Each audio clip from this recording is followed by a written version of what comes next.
Call the meeting to order. I thank you all for coming. So let's see, let's start out with a roll call. So Andre Allen, I know has an excused absence. Demario Boone, I'm hoping he is available because he was going to talk to us about an issue. Shalandra Birch, Terry Burnside, Chief Echevarria, Kevin Evans, Allison Galvin, Present. Nina Gugis, Nikolai Greaves, Chanel, Hargrave Murray, Present. Lorraine Present. King, Yeah. Lee Lang, Present. Tyson Parks III, Catherine Shidley, Present. Alex Sierra, Karen Wilson, Here. and Janice Sagardo. I'm here. So I thank you all for having your cameras on. It just makes the meeting a lot more interesting to see people's beautiful faces. So if it's convenient and if you have internet, I know sometimes internet gets weak and you can't do it, but thank you all. Those of you who can have your cameras on, we really appreciate it. I will read, unfortunately, you have to sit through this. I have to read Governor Pritzker's order.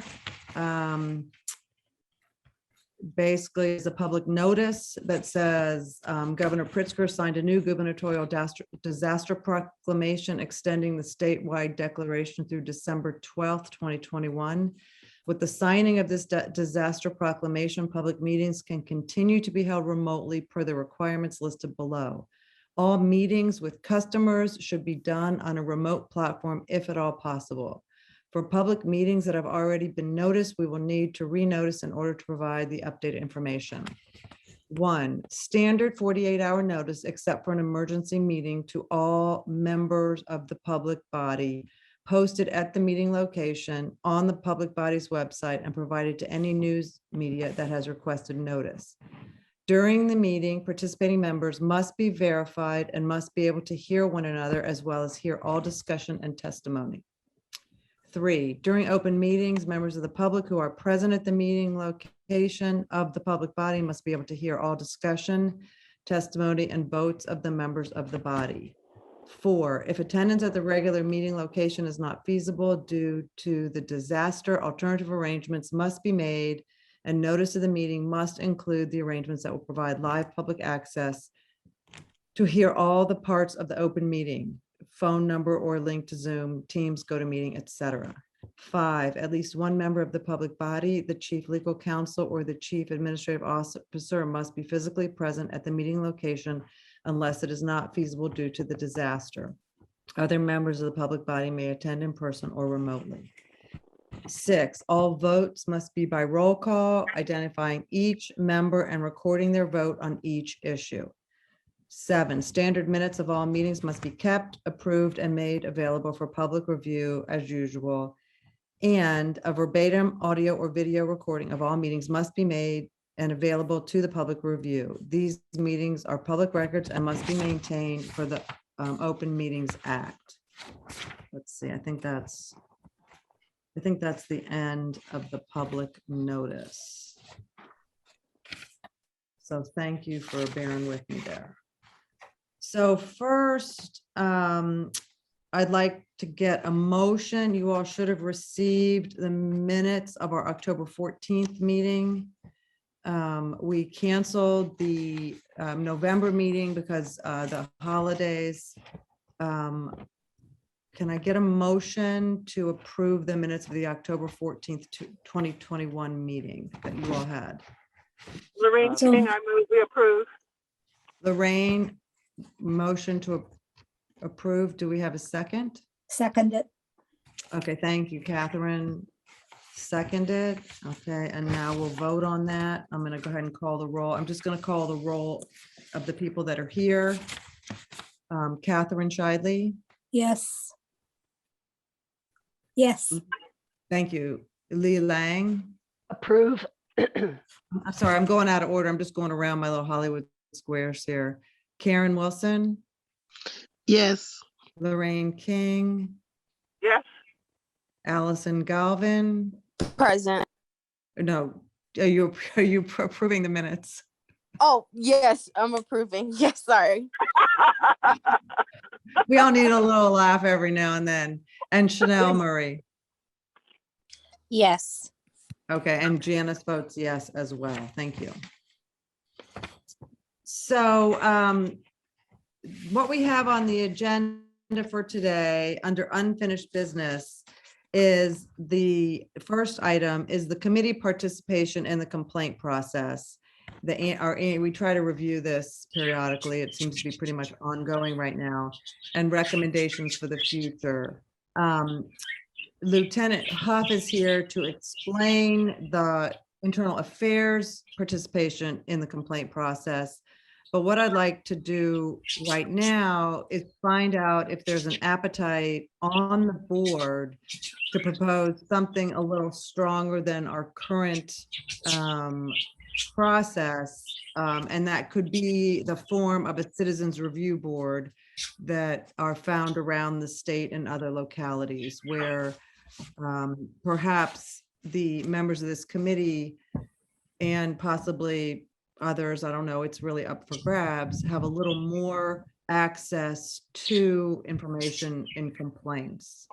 Is there any appetite for pursuing just some research on what the possibilities are? And I'm just going to open the floor for discussion. If you want to put your little hand up, your emoji up, I can call on you so we're not all talking at the same time. And just to make it perfectly clear that if we make any changes to our structure, it will have to go to the council for approval. Janice, before we start, whoever has their mic on, if they can mute it, your feedback's coming through. Okay, so let's see. Christina has her mic on. Lorraine, could you mute, please, the two of you? And Yeah, I Kay thought I was Berry. hearing a bird or something.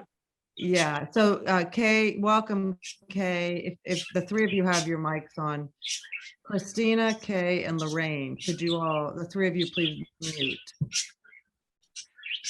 Janice, I have to keep it on for recording.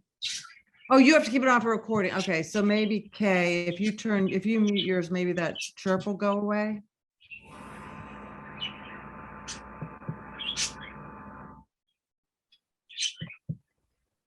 Kay Barry, are you in the house here? Can you, there you go, thank you. Did the chirp go away?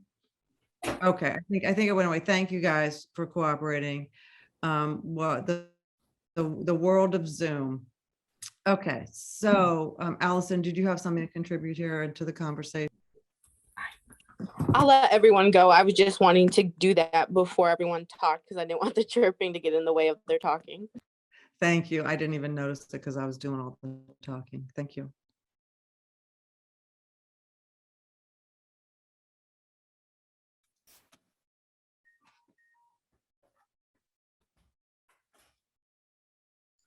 Catherine.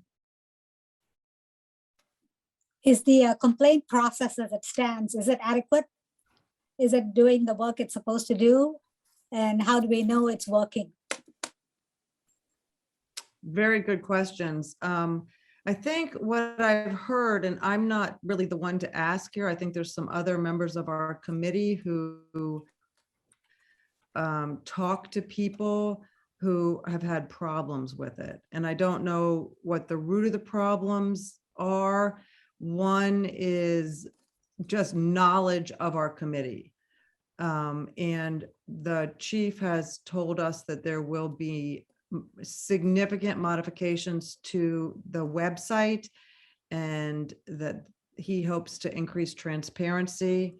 And hopefully that transparency will include informing people who have been through the complaint process about their rights to come to us.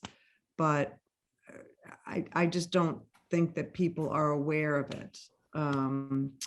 And I think a citizens review board perhaps would give us access earlier in the process, but that would totally depend on, getting that proposal approved. But I think the questions that you ask are good ones. Does anybody have any insights about Catherine's questions? do people perceive the system to be working?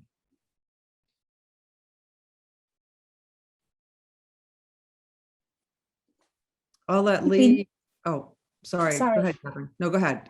If people didn't have it, I was gonna let them think about it and then go to Lee, but why don't you finish your thought? You said there's a perception that we are not known, so maybe we need to make ourselves known.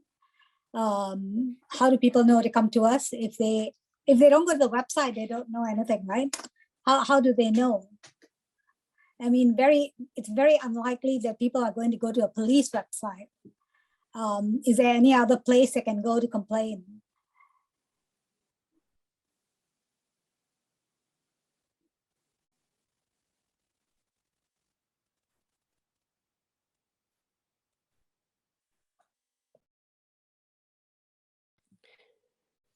Sorry, I was muted. I think that's a really important point, and when we're all done, I'll share some conversations with you that I've recently had with the chief, and then I'll let everybody talk, and then after Lieutenant Huff talks, maybe we'll come back to this. Lee, you're next, and then Alice.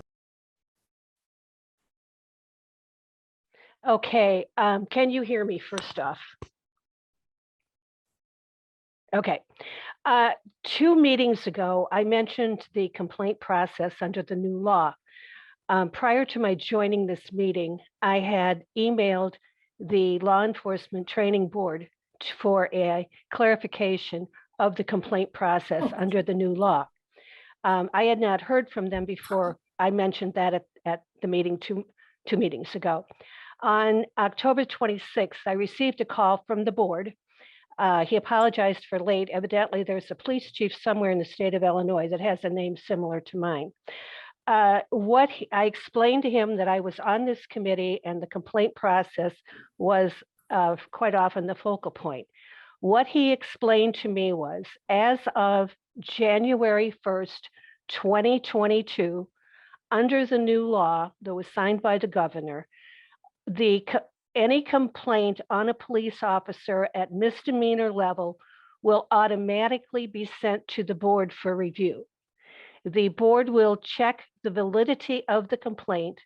They will then determine who's going to investigate the complaint. It could be the state's attorney's office. It could be this ISP. It could be the DEA. It could be any of the alphabet agencies out there. Once the investigation is done, the report will go back to the board. The board will review it and determine the outcome, which could result in reprimand all the way up to decertification of the officer. He also explained to me that this will not include, I got a parking ticket that I don't think I should have. The officer didn't listen to me. The officer was disrespectful. This will only be misdemeanor complaints. The others will go through. After I talked to him, I made an appointment with Assistant Chief Dixon to discuss how this complaint process will work, since members of the board or 2 of our committee members are monitoring the voicemails and I think the email. He explained to me that nothing will change because other than the complaint, helping somebody fill out a complaint or talking to them a complaint, all complaints go to someone in the police department who then will determine, if it's a misdemeanor complaint, it will automatically go to the board. If it's something else, it will go and stay inside the police department. Deputy Chief Dixon also said that he's been monitoring it because of the manpower. And I explained to him that they had told me they were still tweaking it. But as of January 1st of 2022, all complaints throughout the state of Illinois at a misdemeanor level for a police officer will be investigated by the board. They will not be monitored at a local level. So I hope that gives you some insight into what the new law is. Lee, thank you for that explanation. What is the name of the board again? I missed it. It's the Law Enforcement Officers Training Board. It's under the Law Enforcement Training Act.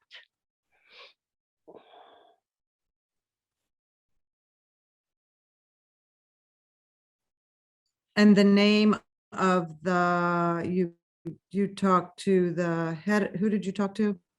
I talked to one of the board members. I will not give his name out over Oh, that's fine. over this meeting.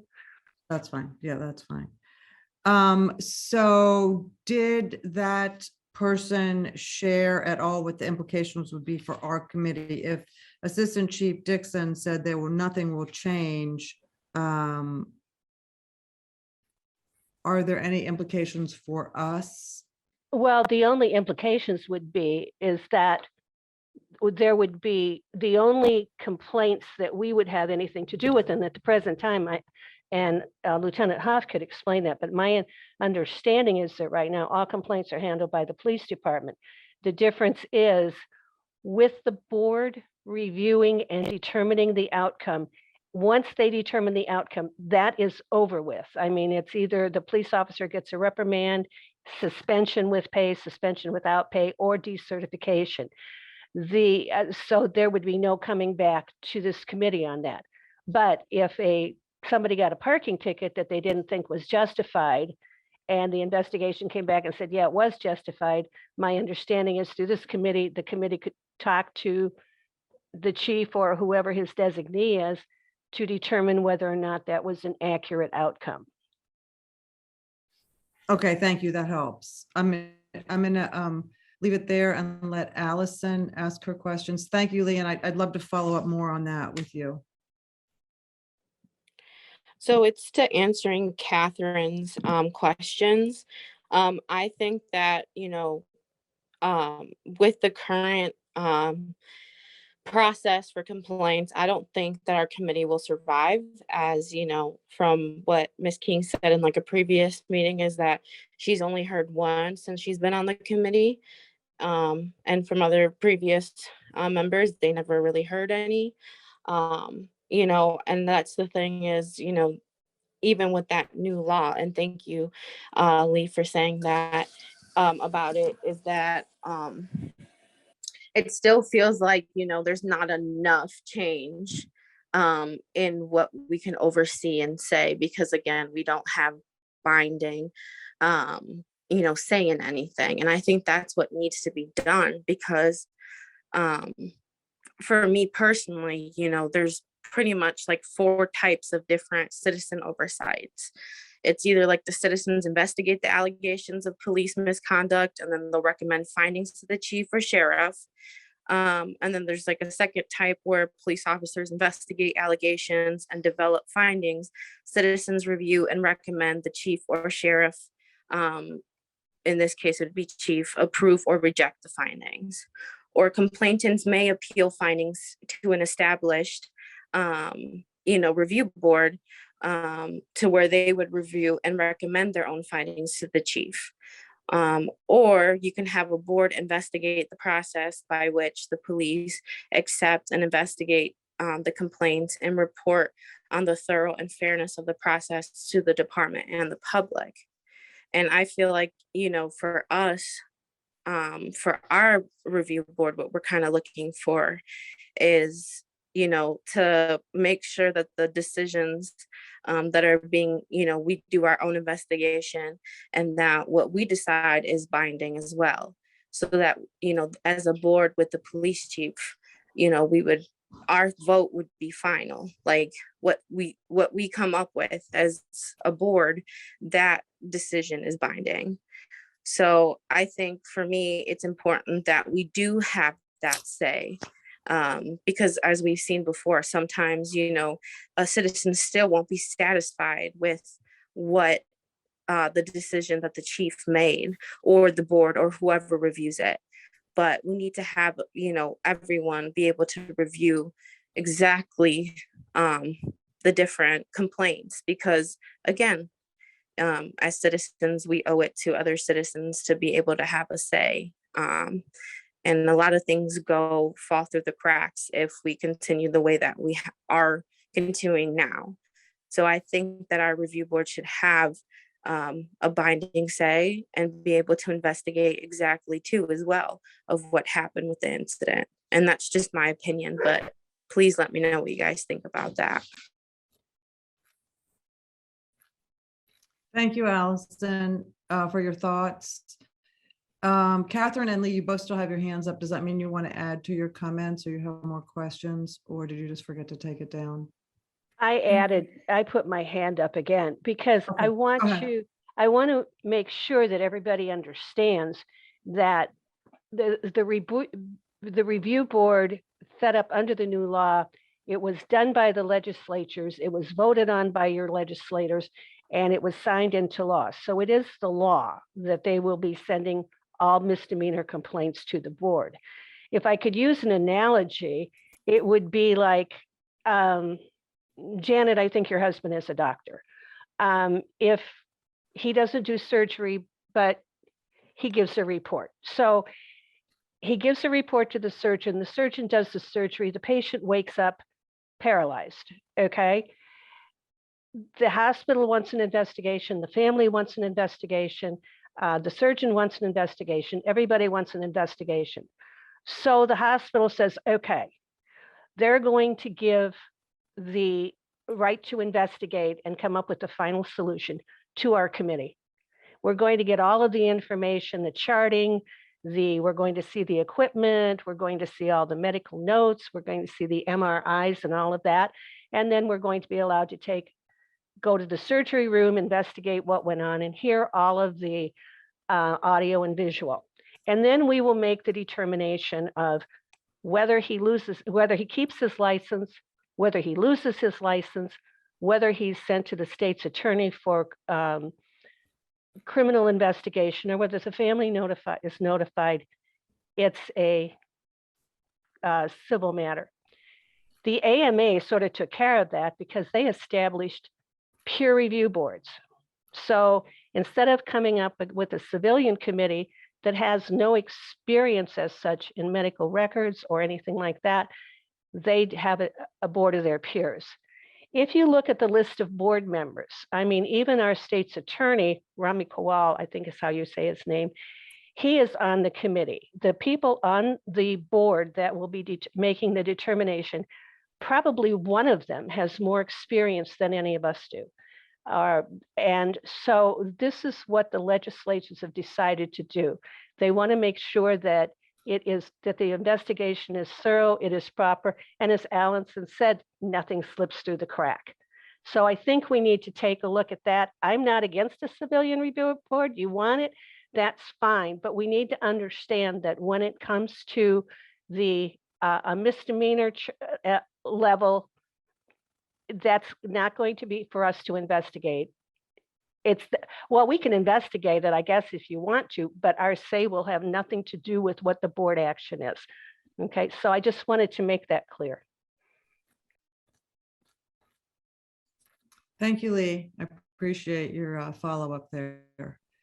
Okay, so does anyone, so a couple years ago, we talked about looking at our mission statement, and I don't know if this goes hand in hand with how in depth we want to be involved in the review process, but the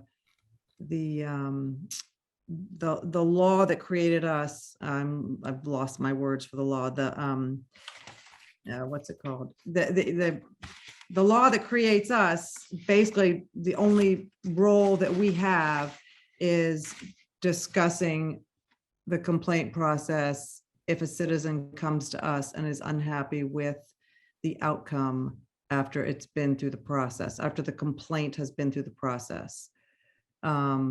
Statute, sorry, I don't know, word finding difficulties here. So we need to figure out, so maybe then we have a whole left turn here, given the information that Leah shared with us, and we probably need counsel to confirm and interpret the information that Lee just left us with as to what our role even could be after January 1st. And I don't know what a misdemeanor is, and I don't know what's less than a misdemeanor. It's my understanding from the people who are on this committee before me, who are now gone, is that this committee was created by the Civil Rights Division of the Department of Justice to address what probably we would call today are microaggressions. Lorraine, you might be the only person, you just turned your camera up, but I want to hear what you have to say about that. You know, just certain people in our community being harassed at a different rate than others, perhaps for having their music playing too loud. I mean, ostensibly the reason they were being pulled over was because their music was playing too loud, or they didn't turn their blinker on at at the appropriate distance before an intersection. And these were all essentially microaggressions, I guess we could use that term now, that were pulling over certain people at disproportionate rates. And our committee was designed to deal with those types of problems. Elias, you have your hand up, but hang on, bear with me just for 1 second. I think what I'm hearing from other members on this committee and from others in the community is that people who have this happen to them don't even feel comfortable filing a complaint. So I'm not sure. So I do understand, Lee, that there now is a new law that's going to govern serious offenses above, misdemeanor and above. But what do we do with the people on the street who perceive themselves to be harassed? We're not getting to them, that they're not comfortable coming to us. All of the things that you just mentioned, those are the things that would be investigated at a local level, because none of those are misdemeanors as the police officer committing a misdemeanor is. So those are the kind of things that, yes, this committee would still be involved in whatever way it wants to. But I also want to add one more thing, is that this committee the title of it is Advisory Committee on Police and Public Relations. There's a whole lot more to do there, improving relationships between the community and the police department, and the police department and the community. And I don't want you to sell us short by saying all we can handle is complaints. That's all our only task. I think our task is to help the community improve their relationships. But the things that you just mentioned, music, turn signals, all of that, that is not misdemeanor level as far as the police department. Yes, A thank police you. officer.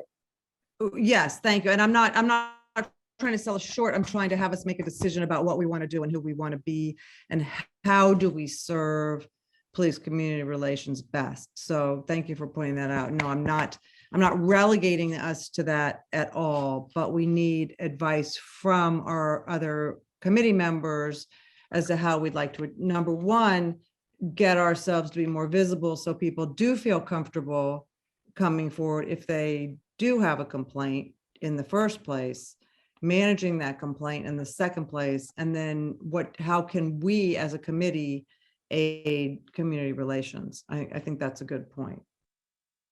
So it sounds like we have a lively conversation here, and I don't think we can solve this problem during this meeting, but do we have an appetite for creating, does anybody want to propose a motion to at least explore this topic?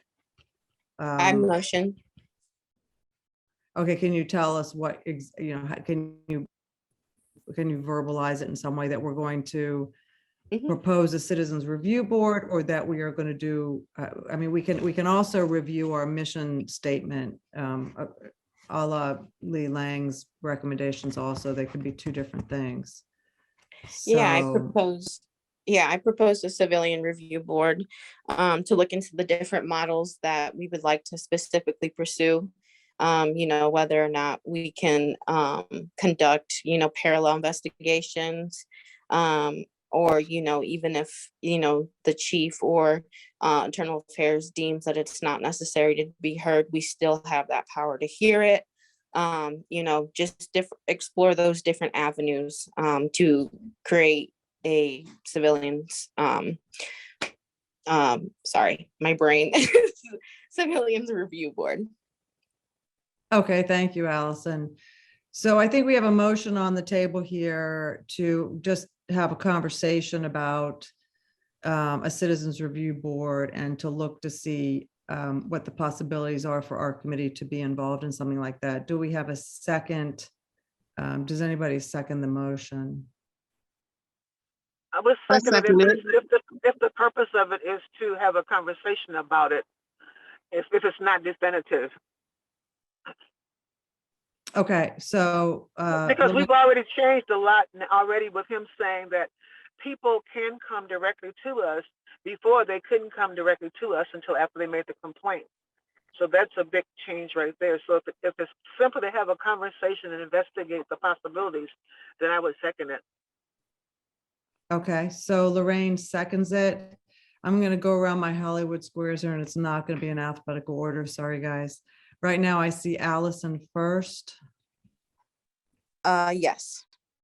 Okay, yes. I'm next. I'll vote yes. Catherine? I'm okay with that, but I also would like to clarify our role. I'm not sure what our mission is, because if we are shut out of the participation process, I don't understand. You see, what are we doing here? I'd like to clarify our role. I agree. Do you want to vote on this motion and then we'll have a conversation about a mission statement, or how do you want to vote on this motion that's on the table? If the motion can include the fact that we need to know what our role is, because we can't just have a committee to investigate, because we are not investigators, but to be involved in and participate in the investigation process, to be there. So that's an open, there's more transparency in the investigation process. I would prefer that rather to having a separate investigation process. I would like to know what we are supposed to be doing. I'm not sure. So that's what the motion is, to look into the different models of being a civilian Okay. review board. Yeah, so the options that you were just stating, you know, like who we are and what we're doing, that's what the motion is just speaking to. Like, I just gave examples as to, you know, what we would be talking about, but going Okay. into it and looking into it is exactly what the motion's going to. Okay, then I'll support that. Right, and I mean, I don't think we can do anything that's not supported by the law, as Lee Lang just described to us. So I think that's a good point. Okay, Karen Wilson.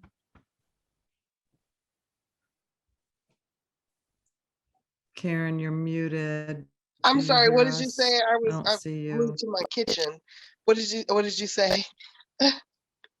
We're voting on a motion to whether we want to just explore the different models of a citizens review board and clarify our mission. And so we're just. Yes, I agree with that. I agree. Okay, thank you. Mhm. Lorraine, did you vote? I second the motion. Oh, you seconded the motion. I knew you just, okay, so your vote. It's affirmative. So, okay, thank you. Lee Lang. Lee, you're muted. Okay, okay. Yes, I support. The motion. Okay, Yeah. thank you. And Chanel. Yes.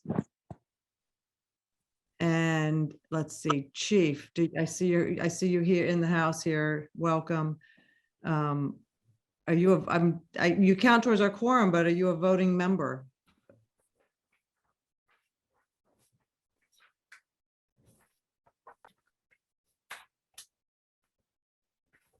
Chief? I'm sorry. Were you asking for me? Yeah. Yeah, I absolutely think we should have a conversation. I think me and you talked about that earlier today, Janice. Yes. Okay, so I think it's unanimous here of the people that are on this meeting that now we need to figure out the logistics of how the conversation moves forward. I think I want to leave this conversation at that, and we're going to have to do a little work behind the scenes here, and perhaps start looking at different models and having more conversations. But in the interest of time, right now, I don't see Chief Boone on the call. He was going to discuss the school violence from October. Assistant Chief Dixon did address it briefly. I thought that it would be still good to get Chief Boone's perspective, but he's not here. Before we move on to the proposed locations of community access to regular meetings, since we are on right now the topic of the complaint process, I would like to welcome Lieutenant Corey Huff, who is in internal affairs and does process the complaints within the police department. So he has been kind enough to show up tonight to walk us through what happens when a complaint, correct me if I'm wrong, Lieutenant, but that you're here to tell us what happens when a complaint goes through the police department. So I'll mute myself and give you the floor here. Okay, I guess we'll first start with, I know you guys mentioned about misdemeanors. So if a complaint comes to the police department and it alleges that an officer has done something criminal, what we do is we contact an outside agency. So my office or the Office of Professional Standards here would not investigate the criminal complaint. That would be done by another agency, whether it be the state police or an FBI or another outside agency. Then once they're done with their criminal complaint and they've presented their findings to the prosecutor's office, and the prosecutor decides to either not prosecute the case or to prosecute the case, if they decide not to prosecute it, then it can come back to us for policy violations. So what our office does, and forgive me if you guys already know all of this, our office will investigate policy complaints from the police department aspect. So with that being said, anytime a complaint comes into the office, can you guys hear me okay? Yeah, but can I interrupt you just for a second? Absolutely. And I appreciate you clarifying that. Explain, when you say a criminal complaint, is that essentially the entire subset of complaints that Lee Lang just described, all misdemeanor and above? Is a misdemeanor a criminal offense? I mean, I'm sorry for being so ignorant, but Yeah, a misdemeanor I is a want to make criminal. sure we know. So are you saying that internal affairs of the police department only deals with the things that are not in the category that Lee Lang described will take over January 1st? Correct. Excuse me for interrupting, but DeMario said that he tried to get in and was left in the waiting room. Okay, Christina, have you seen, is there, maybe can we refresh his link? Yeah, he's joining. Okay, thank you. Welcome, Chief Boone. Okay, Lieutenant Huff, do you want to finish and then we'll go to? Yeah. So what Lee Lang was talking about was a misdemeanor is a crime. So if we get a complaint form or someone calls up in here and says, hey, X, Y, and Z happened, and I know Officer Corey Huff has been playing mailbox baseball on the weekends. That's something in criminal nature. So then I would take that to the chief and say, hey, we've got a criminal complaint here. And then that goes to another agency to handle the criminal part. When the criminal part's done, then it comes back to us for policy violations. So that's kind of how that part of it works. But most of the complaints we get are, a policy violation that someone perceives as a policy violation. So we'll get a complaint form, and it'll allege whatever the complaint is. And then I will look at, then it comes directly to me. And I go through the complaint and I determine whether or not we do actually have a policy violation. And then I will do like a preliminary investigation. I'll look at any body camera that we might have, police reports that might be there, and any squad car camera. And then I'll do a preliminary investigation. If I determine, okay, after reading the complaint and going through the preliminary investigation, either there's nothing to the complaint, maybe the complaint was a perception issue and it didn't occur the way that the person said, so we don't have a policy violation. If that's the case, I will present that to the chief and say, hey, chief, this is what we got. It doesn't look like we have any policy violations. Then that complaint, and if the chief agrees, then that complaint is done. So then a letter will go out to the person making the complaint. Basically, it says, it's kind of a form letter, but it says, hey, we've received your complaint. We've looked at, all these different aspects of it. There's no policy violation, therefore your complaint has been closed. And there's a disclaimer at the bottom of the form where if they don't agree with that, then they can contact your group. On the other hand, if I look at the complaint and go through it, it's like, oh yeah, maybe we do have some policy violations here. That also goes to the chief. It's like, hey, chief, this is what we got going on here on this complaint. I think we may have a policy violation here, here, or here. Then the chief makes the determination, okay, now is it a formal investigation or an informal investigation?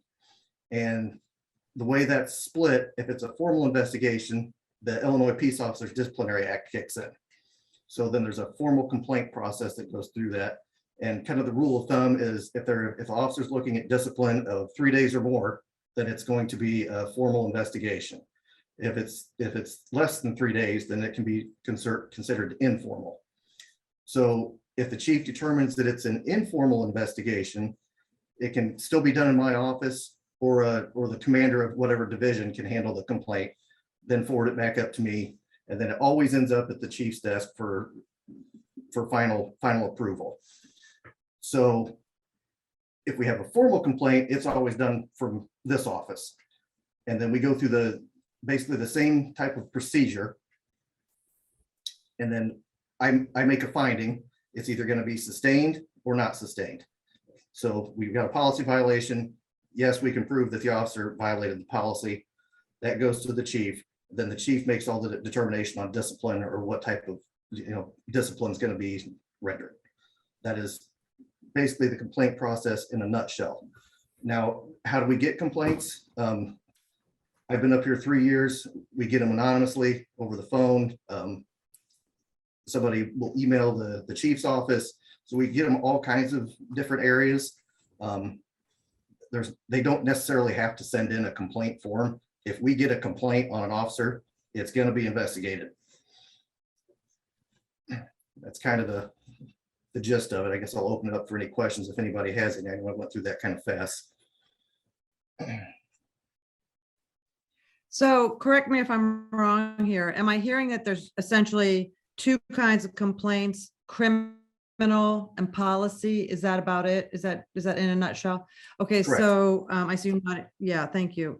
So to what extent, so we hear the reports from the chief, or we have in the past, about how many complaints have been sustained, how many are in process, and how many have not been sustained.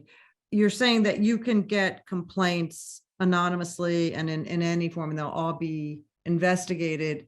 How many of them are you at liberty to say how many of them are these microaggression? Well, I guess the new word we use now is microaggressions that seem to be, are people comfortable coming to you? Because the first question that we asked was, is the complaint process working?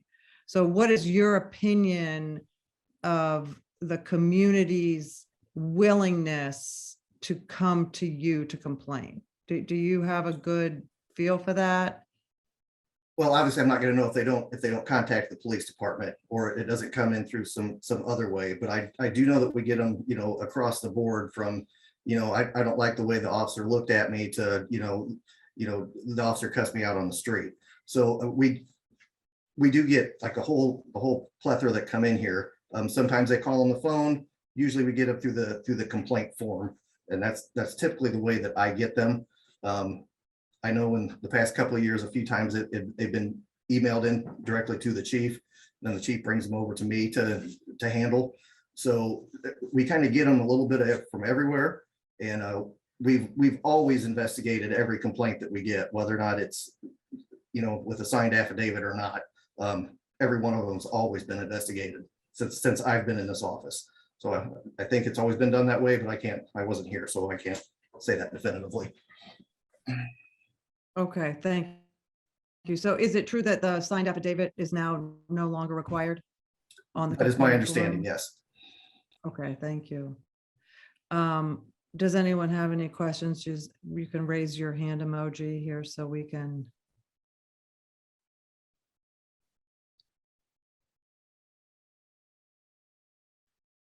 Allison? I just had a question for Mr. Huff.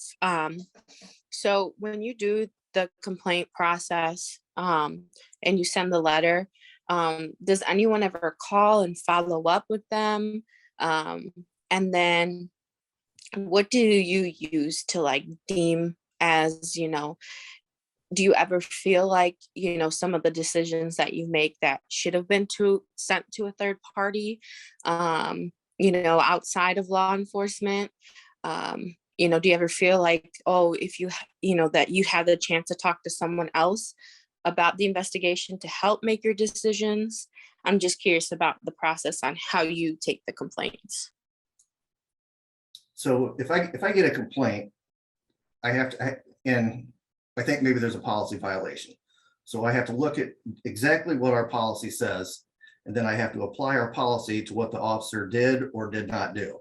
So it's a kind of a very like black and white type of issue. Either they violated it or they didn't.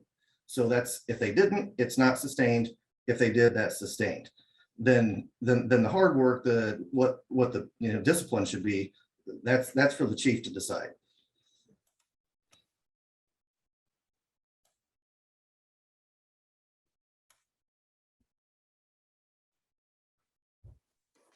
So do you decide whether it's a violation? Yes, that is my role. So whatever the policy violation might be, then once I do the investigation, if there's enough evidence that shows that the officer violated the general order or the policy, then it's a sustained violation. That's my part. Now it can also go to the chief, and the chief's like, hey, you know what? I disagree with Lieutenant Huff, so we're going to do something different. So that the chief always has complete authority on how that absolutely ends up.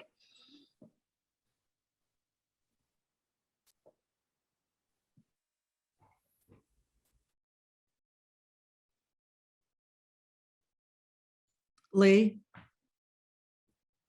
Lieutenant Huff, my understanding is that in Peoria, anonymous complaints have always been allowed and they are always investigated. Is that true? I know my predecessor in this office did it that way, and that is the way that I've done it also. So yeah, it doesn't matter. Clearly if we've got an officer out on the street doing something that they shouldn't be doing, we want to know about that because we need to make that stop. So that's kind of the whole premise of it. So yeah, we investigate every complaint that comes in.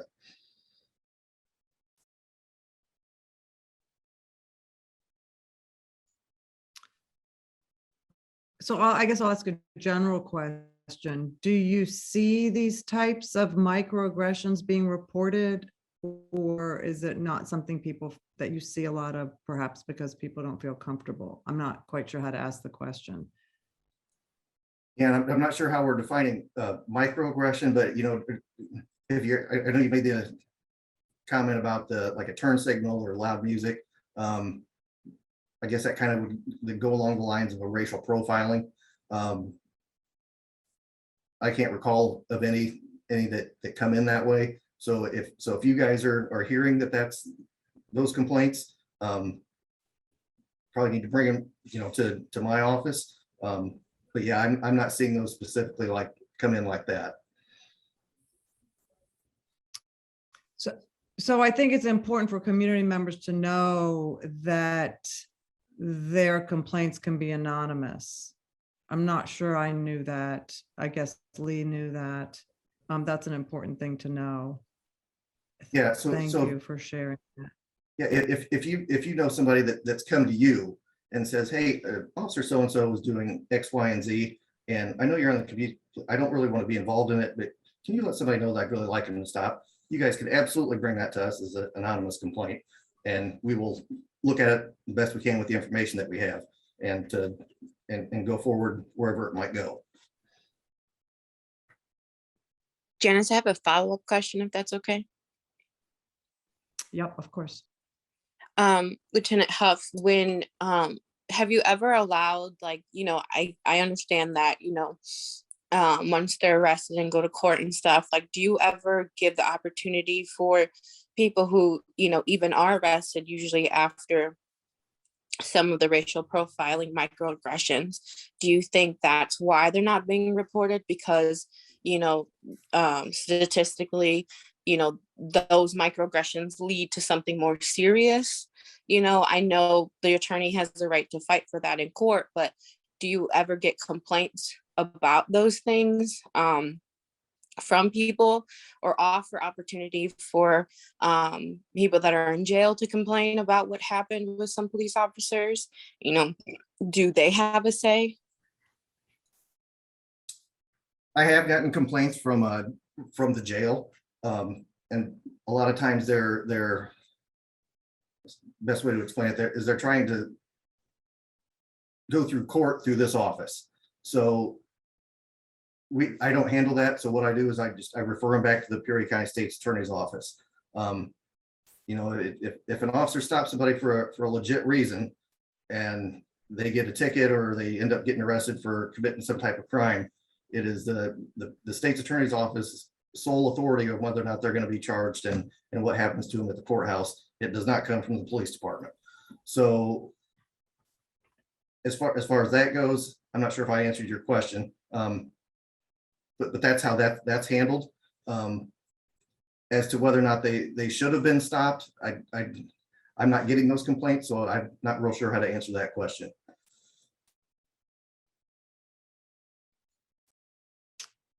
Okay, thank you. I'm going to read Lorraine King's comment into the record, and she kind of mirrored what I just said, which was we were never told that an anonymous complaint process existed. So that is good news to share. I think that's really important. We've heard about the anonymous Crime Stoppers process, but I don't ever recall hearing that complaints could be made anonymously. And I think that would help a lot to protect people who might perceive it's not in their best interest to do it in writing. Does anybody have any follow-ups for Lieutenant Huff? I want to really thank him for coming and sharing this information with us. I mean, I think every time I hear about the complaint process, I learn another thing that didn't click in my brain before. So I want to thank you for coming. And if there's no more questions for Lieutenant Huff, then Demario, would you like to talk a little bit about the school violence a month or so ago and how it was handled? I appreciate your comment. Sorry you were stuck in the waiting room. I heard you were stuck in the Zoom waiting room. Janet, can I jump in before? Yeah, absolutely. Welcome. I'm sorry. I got to run to another thing, and I wanted to jump in here, and the assistant chief and I got to run to something else. It's been a crazy day. So hi to everybody. Thank you for being here. I apologize that we've been running around. I don't know what you guys spoke about earlier. LT Huff, thanks for being in here. I think it was very important that you guys know who he is. I was very, very surprised when I spoke to him. I said, have you ever been to one of these meetings? And I have the same questions everybody else has that I've heard here is, what is this group supposed to do? I've had two conversations with Dr. Segardo about this in the last couple of days, I believe. Like, what is it that you guys need to be doing? What's the information that you need to have? What is, I'm lost with what you guys need to do. And I think it just needs to be really organized and figure it all out. And I'm on board with that. And, but so you guys know, we are revamping the webpage. So we're currently have an RFP out. I have something here. We're down to 2 companies that the city is looking at. So our webpage is horrible. The information on there is outdated. There's things on there from 2017. There's photos of people that retired years ago. It's a horrible webpage. When I was applying for this job and I was trying to gather information on what was going on, I think they tricked me into coming to Peoria by keeping outdated information. So now you're stuck with me, people, because now I'm here. But it's outdated, so we're gonna update that. And I did talk to Janice, like I said, and maybe there's gonna be there'll be an opportunity there. There'll be an opportunity there for where to file a complaint, how to file a complaint.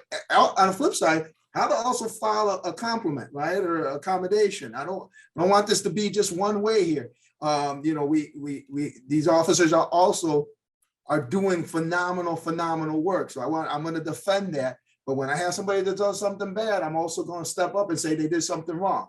All right. I've been very transparent with the group. I've been trying to be as transparent as I can with the community on everything that we do and creating what we need to create to be transparent.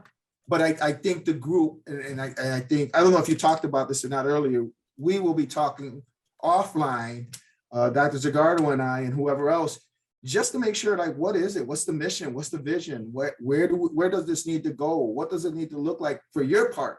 And what we can share, but I think it starts today with Lieutenant Huff here, who does all the internal affairs investigations.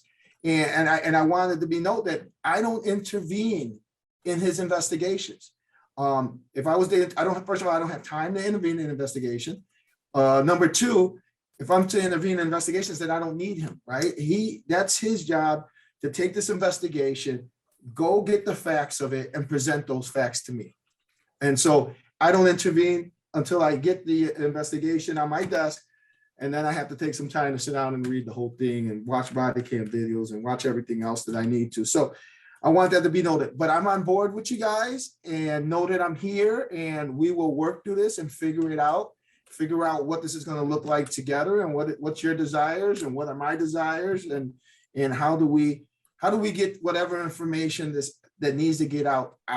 I will say on the traffic stops, I don't think you're going to see many traffic stops from this police department. These officers are so busy, but traffic stops are very minimal. I rarely hear an officer making a traffic stop because they're running from call to call to call. And so we can get all those statistics by the end of the year. Once we have everything, compile everything at the end of the year, you can have those and see how many traffic stops are made, how many tickets are written. You know, that's information we can definitely share moving forward. And at least that's something that you can have to kind of look at to be well informed on what you're talking about and decisions that you think you need to make. So again, unless you got something for me, I'm going to sign off of this because I have to run to something else. Not sure if you need Lieutenant Huff here anymore. He could probably sign off as well. Anything from me before I take off? And I apologize. Chief, thank you for sharing that with us. I am happy to hear that you are going to be making fewer traffic stops. When I asked a previous representative from your department that question, they laughed at me and said people. I didn't say we're going to make less traffic stops. I said we are making less traffic stops. I actually want officers to make more traffic stops, to be honest with you. I'm not saying they're making traffic stops for the wrong things. We got a lot of crime in the city. And there's a lot of guns in these vehicles. We need to get these guns down. We need to get these guns off of the street. And I'll tell you this, in my 22 years, when we do the right thing and we're doing it at the right time, we'll find these guns and they'll be in vehicles, they'll be in different places, but it's not to go out and victimize anybody or victimize a community. But nobody wants guns in the street. I think we're all tired of the 33 homicides, the over 5,500 bullets that have been shot in the city, the over 1,500 incidents of shootings. And I can tell you in the last 7 days, we've had over 30, I think it was 35, if I'm correct, shooting incidents in the last 7 days. We're all tired of it. And I don't want somebody else to be a victim in the city because we decide to change how we do policing for some odd reason. We need to do policing right. We need to be transparent with it. And that's what we'll continue to do and move in the right direction. But we have made less traffic stops. I'll tell you that. I know that I'm almost, there's no way these officers they don't have time to make traffic stops. It's just, they're running from call to call to call to call. But there is a place for all of this in policing. This is what police do, right? We don't want people speeding and traffic. We've seen the amount of people who have died from fatal car accidents because we have racers on the street. So we have to make traffic stops. People are violating traffic laws. We have to make traffic stops. I'm not saying we need to go in the neighborhood and do a saturation and stop every car that goes through because we want to look at people's cars. We need to do it the right way, right? And so that's what we'll continue to do. But anyway, that's a whole nother topic. So Chief, can I? Oh, go ahead, Catherine. Chief, how can this committee help work with the police department in improving relations? Secondly, is this committee going to be mentioned in your new website? Yeah, I spoke to Janice earlier today, I think it needs to be on the website. If you're part of the group that can intake a complaint, you should be on part of that. The community should know. I told you, we should have a picture, we should have a contact information for you guys, where the community knows if you don't want to come in and file a complaint, if you don't want to call and file a complaint, if you don't want to do it anonymously, but you want to have a third party, here's that other third party that's not the police, right? Come, feel free to reach out. And I think we've done that. I've had several people call and say, hey, chief, I got somebody to spot. That's happened. I don't know if everybody, I'm sure there are people who are afraid to call or nervous to call the police, but I will tell you that I get quite a few calls. And I had a meeting, went to a meeting today to meet with somebody about a complaint they had. And so they haven't been afraid to call my phone. I'll tell you that. I'm very visual. I'm very open to talk to people. My contact information is everywhere, but your contact information should be out there as well, right? And I think that's the move forward. I think we need to just start at step one again with all this, because I'm new to you guys. I don't know who's new or not new in the group from before. Is really start from the beginning. I think we need to make sure that you guys know what use of force looks like at the police department, what the continuum is, and what equipment that we use. Put you through some scenarios on the simulator, make sure that you know where our policies are and that you understand our policies and have access to read those and understand them. The police officers' Bill of Rights, all these things, the union stuff that you'll need to know, because all of that affects complaints, right? It's one way or another. So you should know these things, or at least have an idea about it.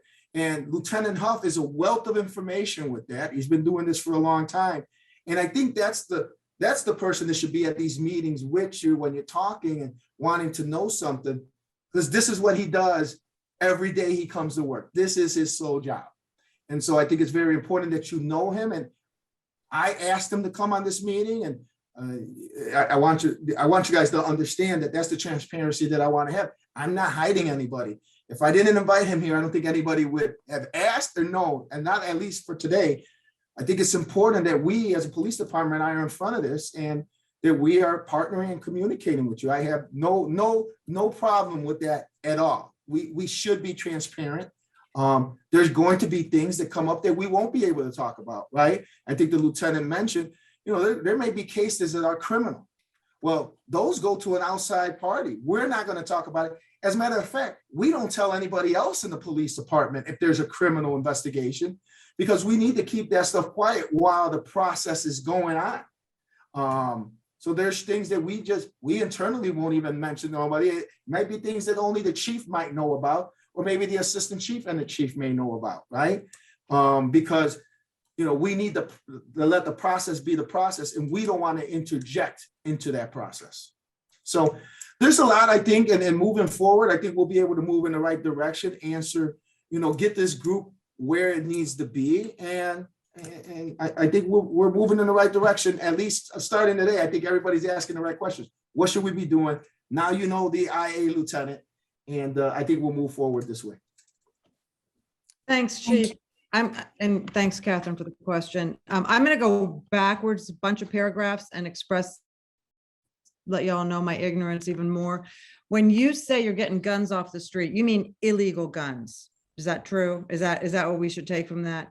Absolutely. I mean, if you got a legal gun, we're not taking nothing that's legal off the street, right? So that's what I thought. Anything that's illegal. And I will tell you, we know you guys have heard it. Before I came here, there was a ton of guns that were stolen from gun stores. They were stolen.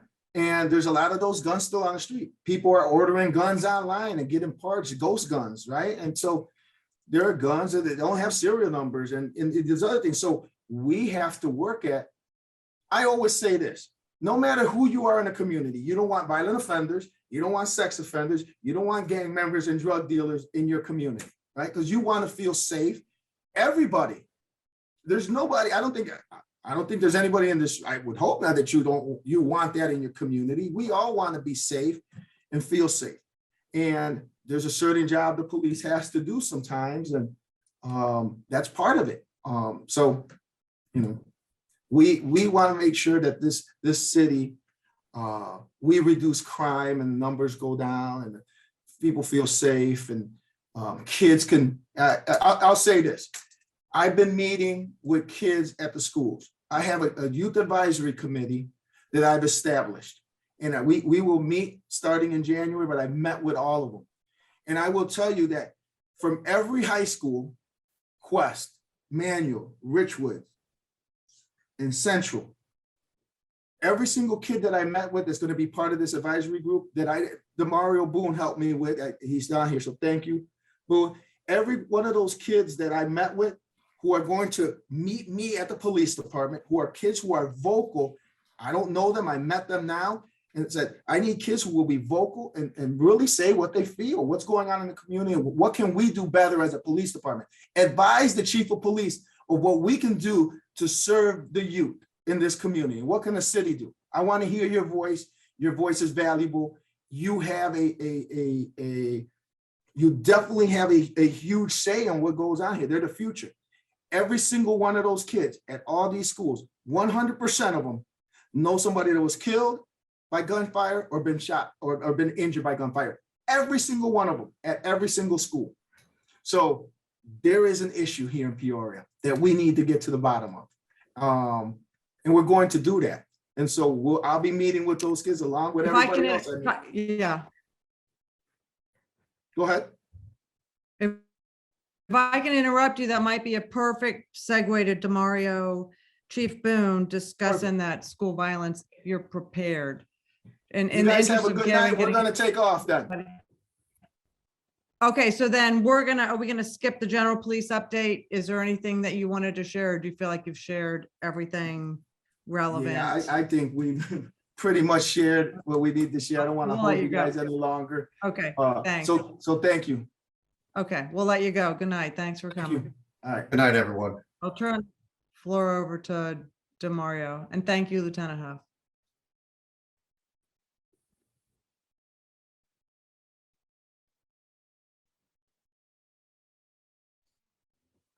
Chief Boone, can you hear me? My computer's telling me my internet connection is unstable. I don't know if you guys can hear me.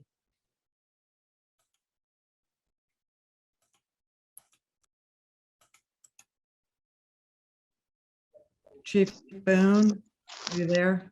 You're muted. He You're a said little that he's louder. locked out. He's locked out again? Yeah, Yes. he just sent a note. Oh, I thought my internet connection was unstable. Are we gonna repair that, or what are we doing with that?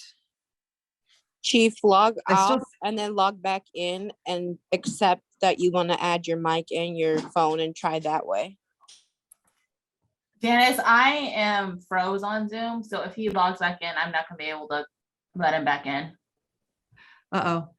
Does anybody else have the ability to let him in? I don't believe so. I'm the No. host. So if you Christina- log off, you'll end the meeting? Is that what'll happen? Maybe we can have him the next time. He Oh, says no. in the chat, he said in this That it's chat that the locked host down. has to give him permission to use his see that. microphone and his camera. And Christina's locked out also. The Zoom world, we have to adapt. So I apologize to Mario. I'm not sure how to manage that, except ask if you can present your discussion in January. The next thing on our, just please interrupt if you do get back on, just dive right in. The next thing on the agenda is to discuss,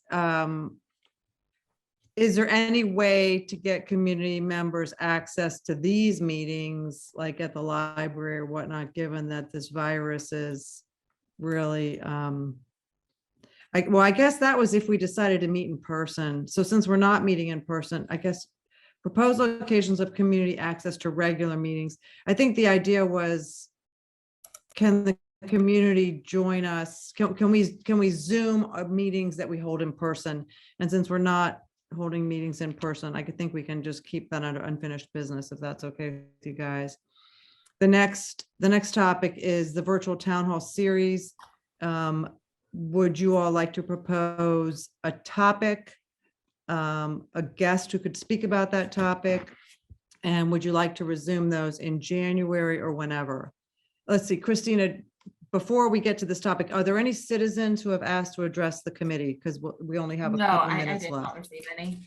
Okay, thank you. So we just have this last brief topic to go over. So let's see, did I see a hand raised about the virtual town halls? What subject do we want to be talking about next, and who is best to invite to talk about them? Lorraine, you had your hand up. Well, since Chief Boone didn't get to speak tonight, I think that would be an ideal topic for January. I agree. That's why I raised my hand to Janice. So disregard my raised hand.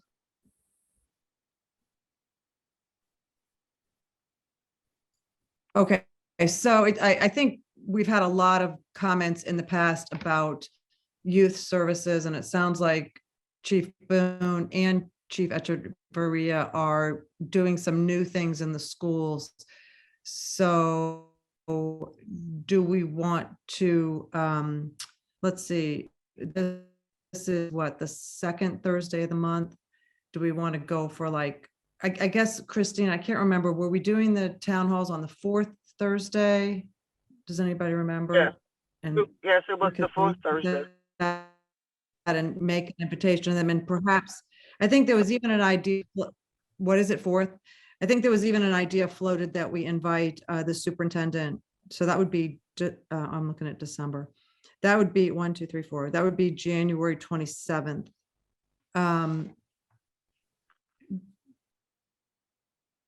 My internet connection is unstable now. Does anyone want to raise a motion to have the virtual town hall on the 27th and invite people who can speak to services for the youth? So For moved. example, okay, Catherine, anybody second? Lorraine seconds it. Okay, so I'll go around and vote here. Lorraine, I'm gonna go to you first. Well, I second because Leslie McKnight and I had a discussion last week on the radio about violence as an epidemic in our community, as a health epidemic. So she could be a person who could also speak to that. So I second that. Okay, so we're gonna pencil in January 27th. Well, I think we were doing them from 6 to 7 p.m. And so that motion is on the table, and Lorraine says yes. Allison, I say yes. Allison, I say yes, and Chief Boone voted yes in the chat, and he says that Derek Booth with Peoria Public Schools Wraparound Center would be a good invite. okay, that's excellent. Thank you, Chief. Catherine, Yes. Lee Lang, Yes. Karen Wilson, Yes. Chanel. Yes. Oh, okay, and then Demario voted yes in the chat. So we now have a virtual town hall scheduled for the 27th, Christina, from 6 to 7. If we can we'll probably have Janice, another meeting before. Just Yes. one comment. Before this had to be approved by the city manager. Okay. Because Paul Peterson will be involved as well from IT. Oh, thank you for reminding us that, Christina. So we'll ask to get that, I guess, so it's penciled in, and then we need to extend invitations to some speakers. Lorraine, will you invite Dr. McKnight, and then Yes. uh, Madam Chair, may I also Yes. propose that because of the severity of the situation, that we might go more than an hour, maybe 90 minutes? Christina, can you raise that question with the city manager? This, Janice, this is something you'll have to discuss with him. Okay. I will discuss that with them, because especially if we're successful in getting some speakers, 90 minutes might make more sense. So we'll have to get started on extending those invitations. So do we have a motion to adjourn?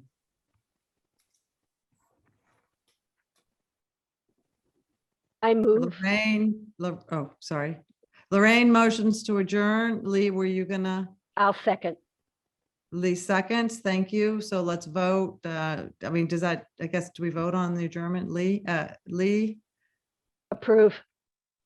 Lorraine? Yes. I say yes. Allison, Yes. Catherine, Yes. Karen, Yes. and Chanel. Yes. And Demario put in here yes again. So good night, everyone. Thank you so much for coming. We really appreciate it and have a happy holiday. And thank you. And And thank happy you for the- holidays to you. Thank you Thank to you. Good night. WNBE Thank and you, Debbie's. Janice. You're welcome.